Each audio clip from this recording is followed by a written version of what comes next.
Hello guys, welcome back my channel Puja day. কেমন আছো তোমরা? আই হোপ কি তোমরা খুবই ভালো আছো, আর আমিও খুবই ভালো আছি।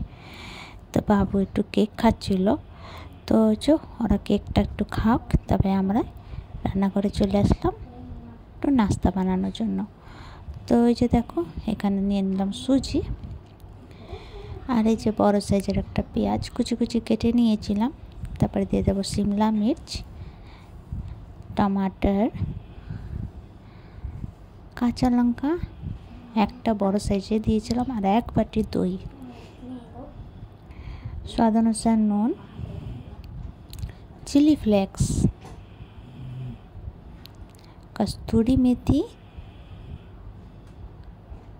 খাবার সোডা চুটকি ভর, আর এই যে দইয়ের বাটির মধ্যে একটু জলটা খুলে দিয়ে দিয়েছিলাম।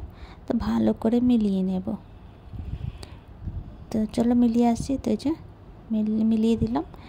তো এবার আমি 10-15 মিনিটের জন্য রেস্টে রেখে দেবো, কেন সুজি আবার ফুলে, তো তাই জন্য। তো ঢেকে রেখে দিলাম রেস্টের জন্য। 10-15 মিনিট পরে আবার আসলাম। তো একটু ভালো করে মিলিয়ে নিয়েছিলাম, একটু ফেটে নিয়েছিলাম। তো এখানে ফ্রাইপ্যান বসিয়ে দিয়েছি, দিয়ে দিচ্ছিলাম অয়েল, আর এই যে কালা আর পিলা শস্য।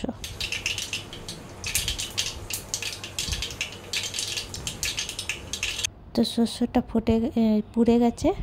তো এর মধ্যে ওই মিশ্রণগুলি দিয়ে দেব। তো ভালো করে একটু নাড়াচাড়া করব, ভালো করে ফ্রাই করব। তারপরে ফ্রাই করে এই যে এইভাবে এক জায়গায় একটু গোল করে সুন্দর করে গুছিয়ে নেব, যেমনি পিৎজা বানাই অমনি। তারপর উপরে দিয়ে আমি একটু চিজ ছড়িয়ে দেব, আর 2 মিনিটের জন্য আমি ঢেকে আবার ফ্রাই করব।